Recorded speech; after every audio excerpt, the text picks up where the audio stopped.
Hello everyone, welcome to another episode of CAP Explained. Today we're gonna explore the criticality.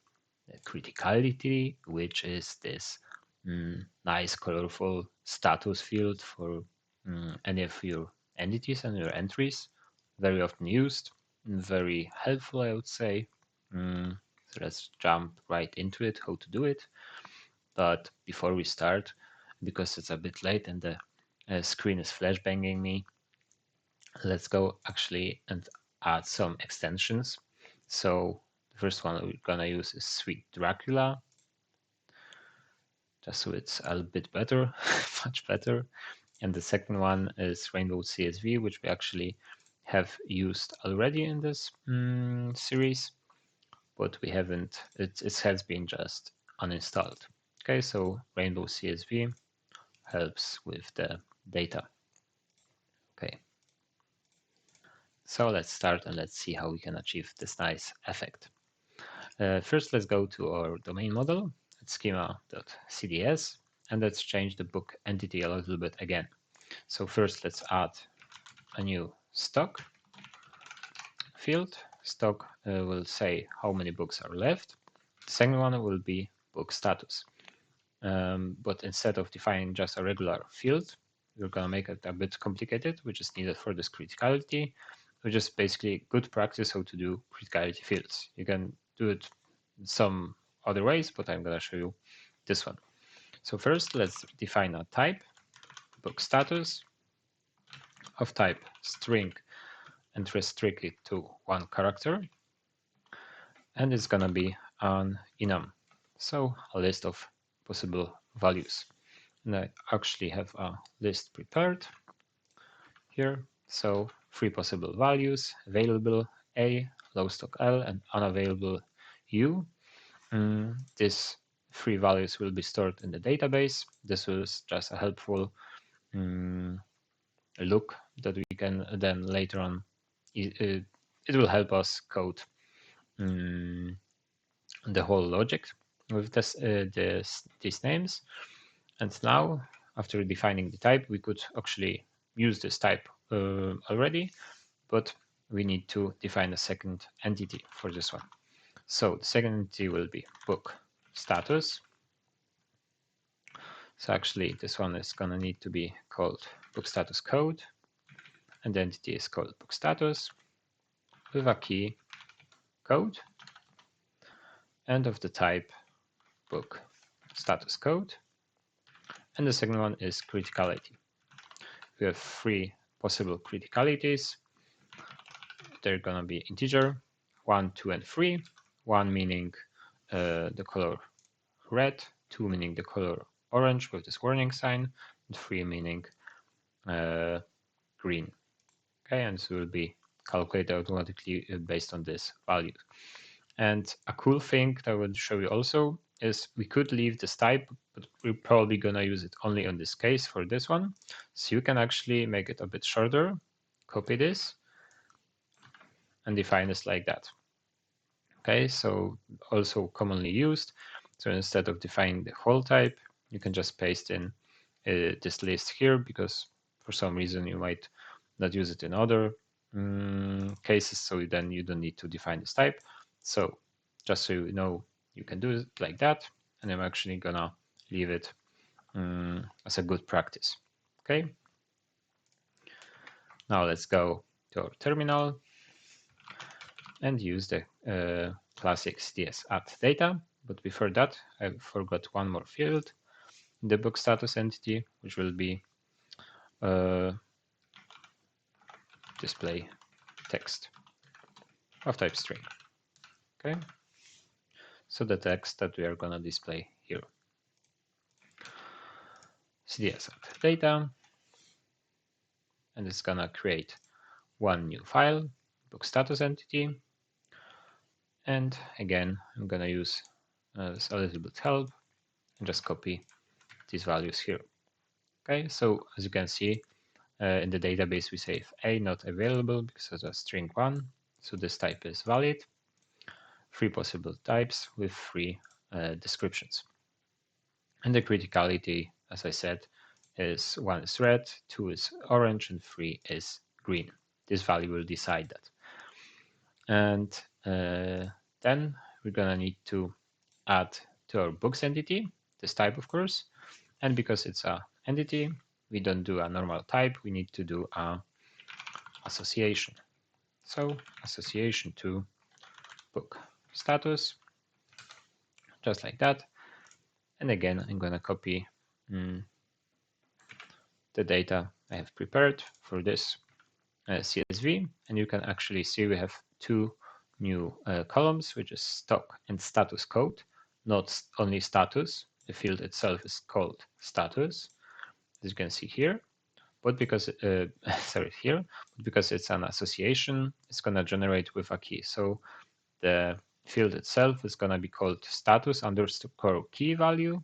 So status underscore code in this case. Okay, so these two fields we've got added here. So this blue one is the stock, and then the A is the status code. So let's close those two CSV files.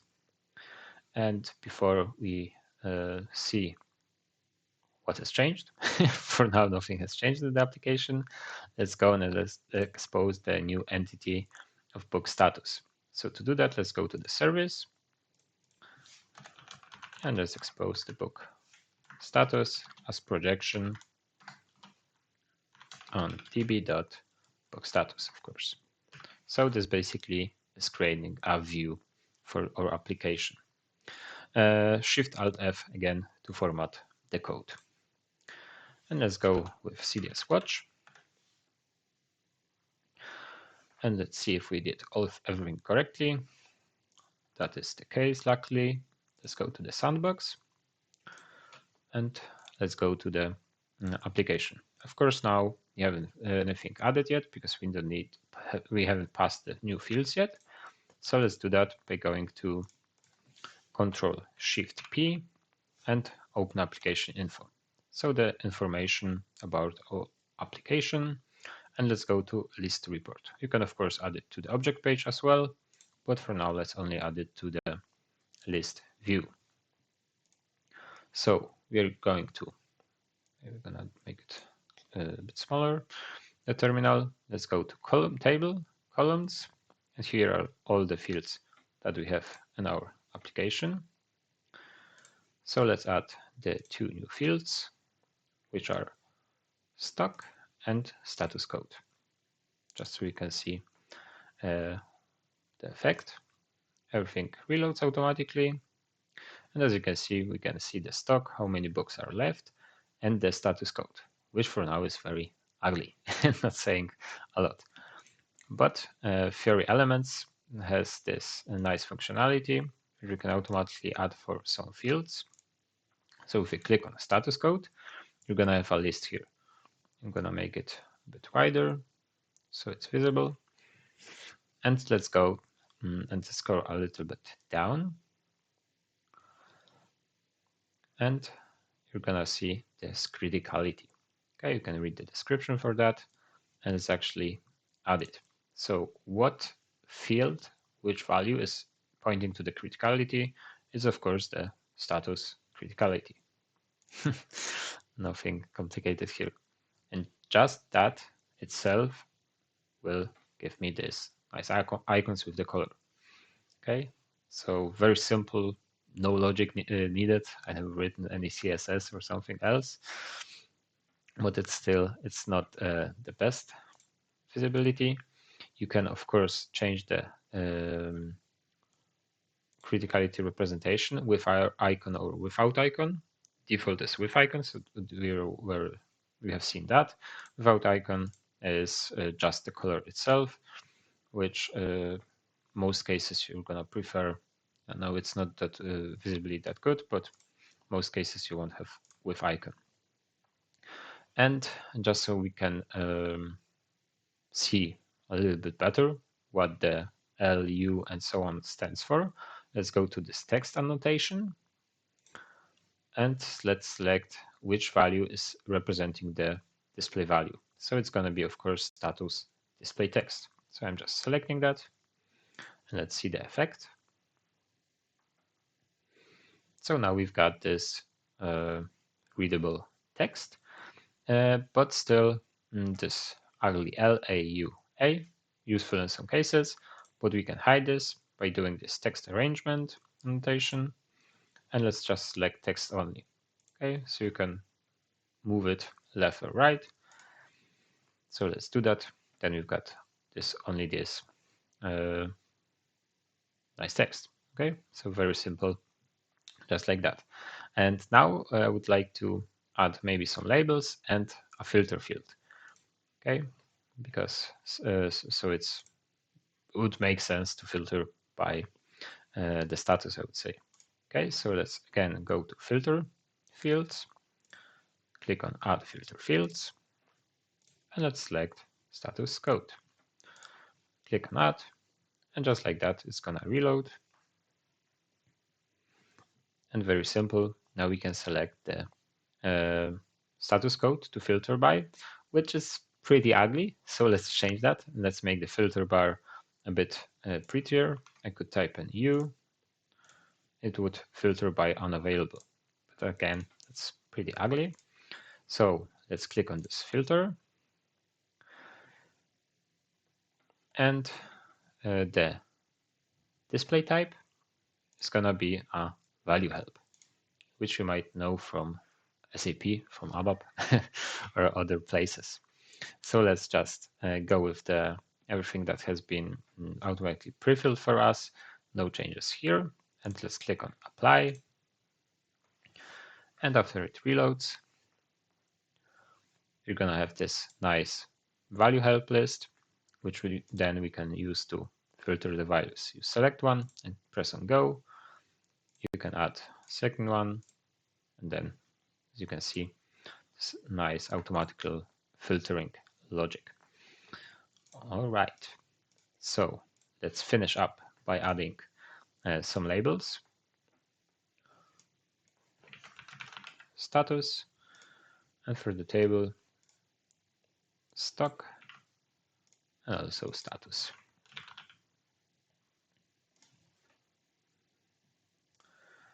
Reload again, reload again. As you can see, now we have this nice status fields. So I'm actually gonna delete this price filter because it's useless actually. So delete confirmation, delete this, and just like that, we have this nice list view with those statuses. I think it would make actually sense to move the status to the front because it's the most important field. So I'm just gonna drag it here. Okay. And I'm gonna go back and I'm gonna go to the object page now, just so we can add the field there. Okay. So click on this pencil configure page. And I think let's add it to this general information section. So you can see we moved the status. And now if I go to some book, I can add this status field also here. Status code, add. And as you can see, I don't have to pre-fill all this information like label and so on, because everything is connected. So the same field added in one place will keep all the values like the value help, the text arrangement, and so on. So we can just look here and be happy that everything is pre-filled, with one exception being the criticality. So let's change that. Or maybe I did something wrong here. Let's see actually. I mean, it's interesting. No, this criticality has just not been pasted. So let's go with criticality. Select criticality with icon. Okay, I tried to reload too quickly. That's because why I got this error. And as you can see, we've got this nice status here. And actually, let's take it and let's move it. Let's see if I can drag it like here. And let's move it to this. I don't think I can do that. So let's delete that. And Let's create a header section, form section, header. And here I want to add this status field. I changed my mind, okay? So status code, add, the label is there, display text is there, but the criticality is gone. So let's add it. And I don't need to do with icon because it's automatically. And you can see we've got, well, it's not looking the best now, but you can see you can also add it here. You know what? I'm gonna change the back. It's super ugly. I'm gonna delete this header section. Sorry for that. We're just doing exercises, doing the same thing 3 times. So let's do that. Okay, but at least you learned how to set the criticality for 5 times. So you definitely will remember that. Okay, guys, that's it for this episode. I hope you enjoyed. Thanks for watching. Before that, we're gonna do a commit, but I probably will need to log in. So let's go with Ctrl+C to stop the terminal. You can see we have 5 changes and 5 files. Stage all changes. We can also do git add to stage all of them. And episode 5, which is criticality. So let's commit on this one. So we have committed this locally. And now I'll do git push it, copy and open GitHub, log into my account. Whoops, oh, that's not this one. Oh yeah, it's this one, okay. And let's authorize. And then again, I need to use my authenticator app. Double authentication. Remember that, guys, very important thing. Just as like you would work in a real project, of course, you're gonna have to need to have this double authentication. So never skip a commit, guys. And if you last to the end of this episode, please leave a like, a subscription, and a comment if you are excited for the next episode. Thank you for today, guys.